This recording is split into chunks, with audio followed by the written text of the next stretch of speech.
ছেলেটা পাশ করে গেছে এবারেও টেনে টুনে। বলতে কি ভাই, আমরা অবাক ওর আবৃত্তি শুনে। নাটকে ওর নেশা আছে খুব, পরের বিপদে ছোটে।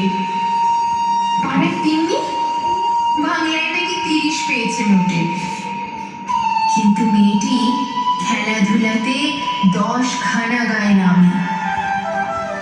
সত্যি বলো তো, তুমিও বলবে ওরা নয় কেউ দামি?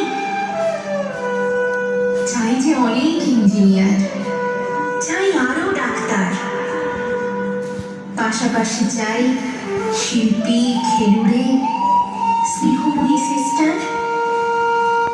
কম নম্বর পাওয়া ছেলেটাই কারিগর বলে আজ দেশটা গড়তে ওর হাতে দেখো কত দরকারি কাজ।